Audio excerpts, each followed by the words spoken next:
할렐루야! 사랑하는 과천교회 성도 여러분, 모두 주님의 이름으로 환영하고 축복합니다.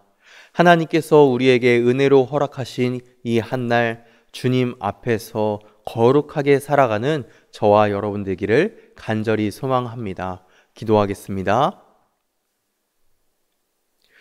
전능하신 하나님 아버지, 오늘 이 하루도 하나님께서 불러주셔서 주님 앞에, 말씀 앞에 섭니다. 이 은혜의 자리로 불러주심에 감사드리고 은혜로 시작하여 또 감사로 끝마치는 또 감사의 자리 가운데 서 있는 우리 모든 성도들 되게 하여 주시옵소서. 하나님, 이 험한 세상 주님의 도움 없이는, 주님의 말씀 없이는 살아갈 수 없음을 고백합니다. 주여, 오늘 저희에게 은혜 허락하여 주시옵소서. 우리에게 말씀을 들을 수 있는 귀를 허락하여 주시고 주님께서 주시는 말씀의 은혜로 이 하루 승리하며 살아가게 하여 주시옵소서. 이 모든 말씀 예수 그리스도의 이름으로 기도드립니다. 아멘. 오늘 우리에게 주시는 하나님의 말씀은 여호수아 9장 1절에서 15절까지의 말씀입니다. 주님 감사합니다.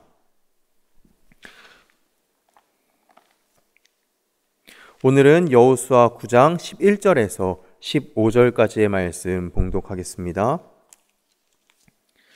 그러므로 우리 장로들과 우리나라의 모든 주민이 우리에게 말하여 이르되 너희는 여행할 양식을 손에 가지고 가서 그들을 만나서 그들에게 이르기를 우리는 당신들의 종들이니 이제 우리와 조약을 맺읍시다 하라 하였나이다.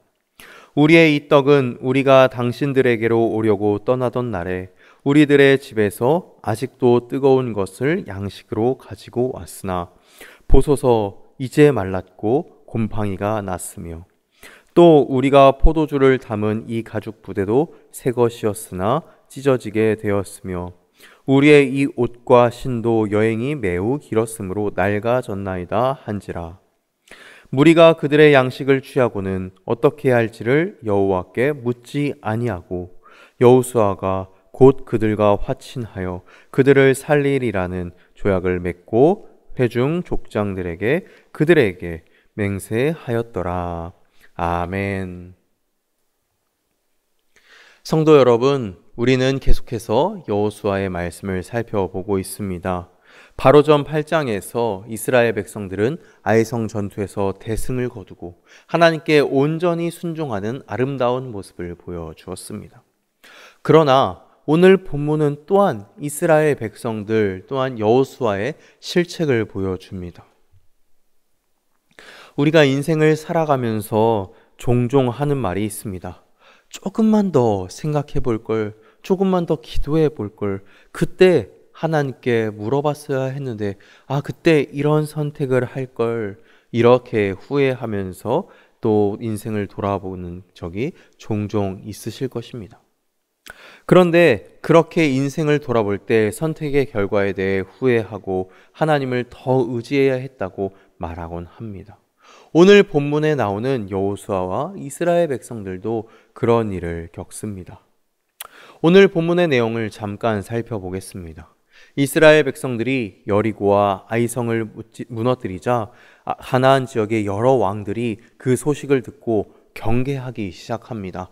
그들에게도 쳐들어올까봐 전전긍긍하고 걱정하면서 이제 연합하여서 이스라엘 민족을 치기로, 이스라엘 민족에게 대항하기로 결심합니다. 그런데 그들 중에 한 성읍 기브온 사람들은 다른 길을 택했습니다. 그들은 싸우지 않고 속임수로 살아남으려고 했던 것이죠. 그래서 기브온 사람들은 낡은 가죽 부대와 헤어진 신과 곰팡이 핀 떡과 해진 옷을 준비해서 먼 나라에서 온 사람들인 것처럼 꾸밉니다. 그리고 여호수아와 이스라엘 백성들에게 와서 말하죠. 우리는 먼 나라에서 왔습니다. 우리와 평화 조약을 맺어 주십시오. 우리를 살려 주십시오. 그렇게 말합니다. 딱 봤을 때 얼마나 남루하고 또 얼마나 보잘것없어 보였겠습니까? 말투도 일부러 사투리나 또 방언들을 썼을 것이고 또 논리도 잘 맞았던 떨어졌습니다. 모든 것이 이스라엘 백성들과 여호수아를 속이기에 완벽했지요. 게다가 그들은 이스라엘 백성들이 행한 일을 듣고 하나님을 경외하는 듯한 말을 했습니다. 당신들의 하나님이 하신 일을 들었다고 말이지요.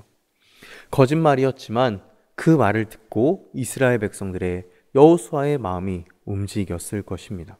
그래서 여호수아와 이스라엘 백성들은 또 지도자들은 그들의 음식을 받고 그들과 언약을 맺게 됩니다.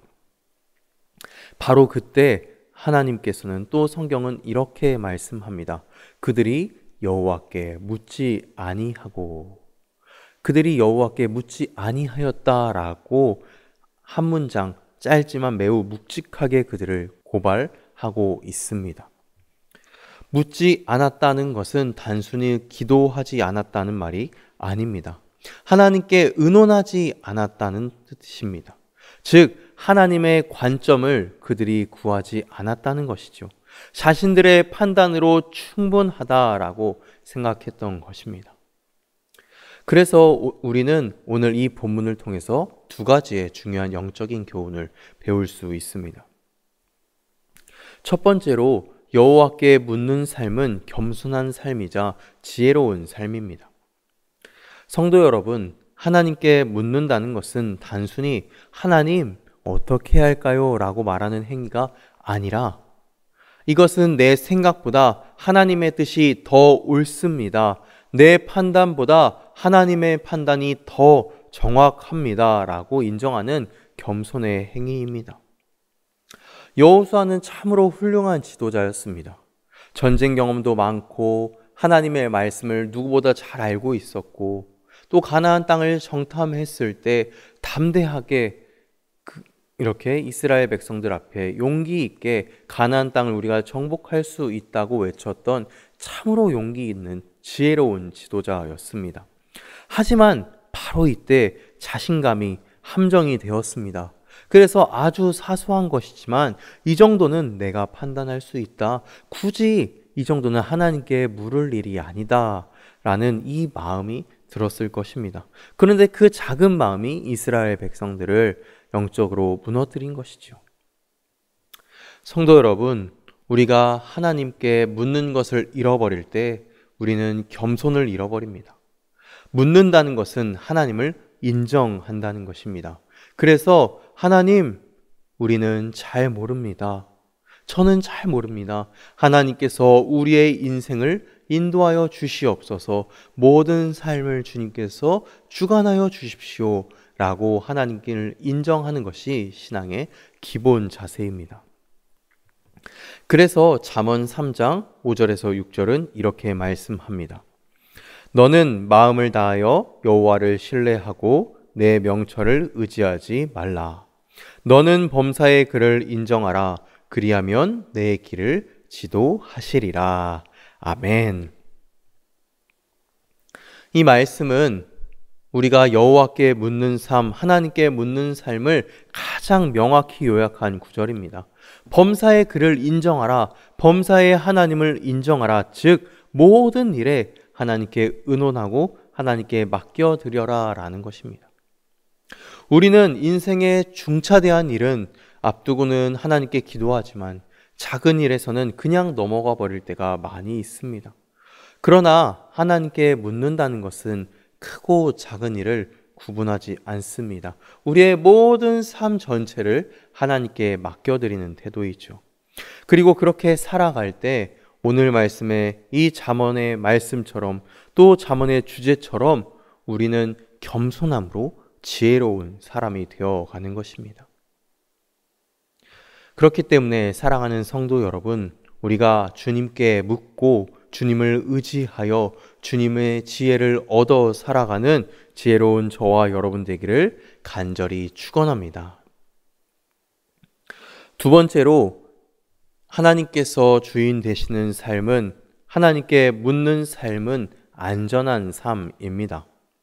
성도 여러분, 하나님께 묻는다는 것은 또한 단순히 우리 삶의 방향을 묻는다는 것이 아니라 우리 인생의 주인이심을 인정하는 것입니다.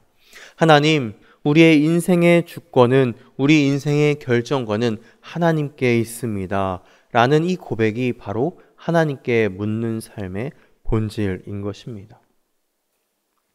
하나님께 묻지 않았던 여호수아는 결국 실수를 했습니다.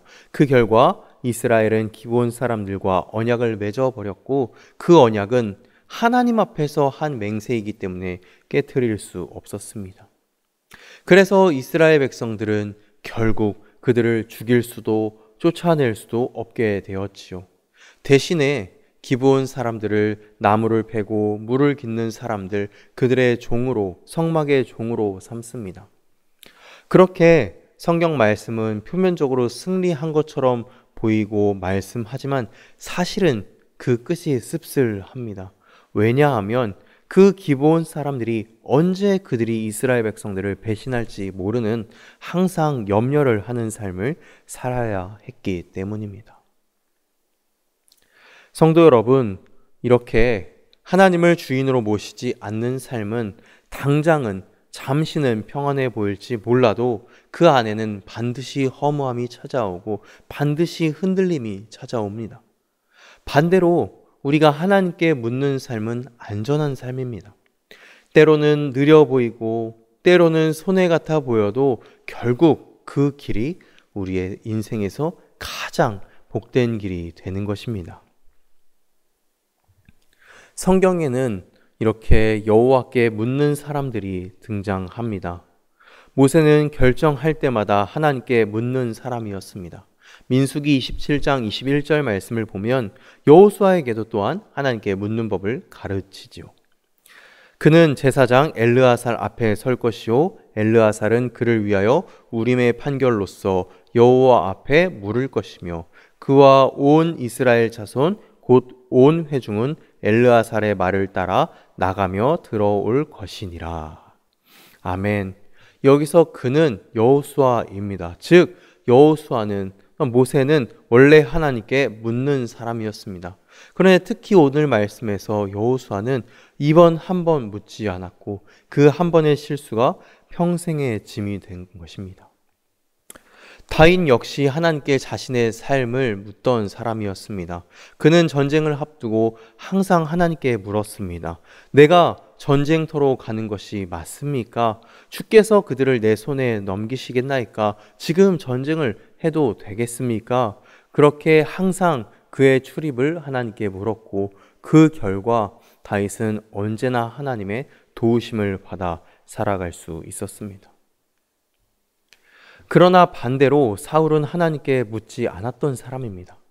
그래서 하나님께서는 사울에게 응답을 하시지 않습니다. 사무엘상 28절 6절입니다. 여호와께서 그에게 꿈으로도 우림으로도 선지자로도 대답하지 아니하시매. 왜 이러셨을까요? 이미 사울은 하나님께 묻지 않는 사람, 하나님을 의지하지 않는 사람, 하나님 앞에서 겸손하지 않고 교만하며 우매한 사람이 되어버렸기 때문입니다. 그렇게 사울은 스스로가 자신의 인생의 왕이자 자신의 주인이 되어버렸습니다. 그 결과 그의 인생은 비참하게 끝이 났지요. 사랑하는 성도 여러분, 그래서 오늘 우리에게 필요한 것은 하나님께 묻는 습관입니다. 기도의 습관, 말씀 묵상의 습관, 하나님께 엽주는 습관을 회복하는 것입니다. 기도는 하나님께 묻는 태도를, 또 하나님의 관점을 구하는 마음입니다. 그래서 하나님께서는 우리가 먼저 묻기를 원하십니다. 그리고 주님께서는 말씀하시기를 기뻐하시는 하나님이십니다.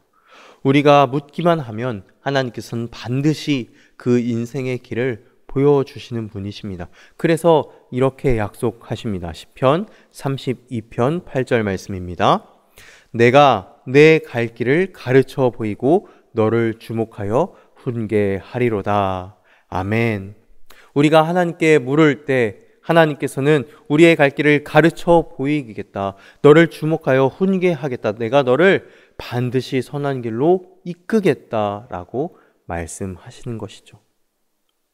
하나님께 우리의 길을 우리의 인생을, 우리의 관계를, 우리의 모든 삶을 묻고 주님께서 가르쳐 주시는 길로만 따라 살아가는 저와 여러분 되기를 간절히 소망합니다. 그리고 그 길대로 순종하는 저와 여러분 되기를 간절히 축원합니다. 기도하겠습니다. 인자와 사랑이 풍성하신 하나님 아버지, 우리 이 세상 속에서 살아가다 보면 하나님께 묻는 습관을 회복하기보다는 사람들에게 묻고 인터넷에 묻고 유튜브에 묻고 정말 세상에 많은 것들을 묻지만 정작 제일 중요한 온 세상의 창조주이시고 지금도 이 세상을 다스리고 계시는 전능하신 하나님께 묻지 못할 때가 있습니다. 하나님, 우리가 다시금 하나님께 묻고 말씀을 들으며 말씀에 순종하는 습관 회복하게 하여 주시옵소서. 하나님께 물으며 겸손하게 살아가게 하여 주시옵소서. 지혜롭게 살아가게 하여 주시옵소서.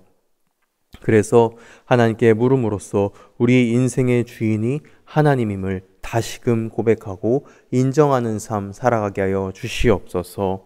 오늘 이 하루 하나님께서 허락하셨는데 오늘도 주님 안에서 주님께 물으며 주님께서 주시는 은혜 받아 또 복 받아 살아가는 과천교회 모든 성도들 되게 하여 주시옵소서. 모든 말씀 살아계신 예수 그리스도의 이름으로 기도하오며 복을 빕니다.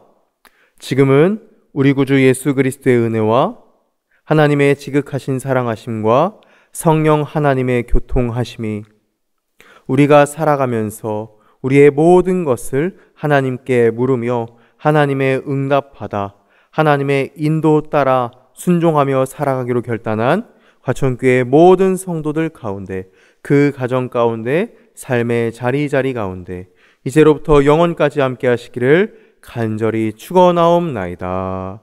아멘.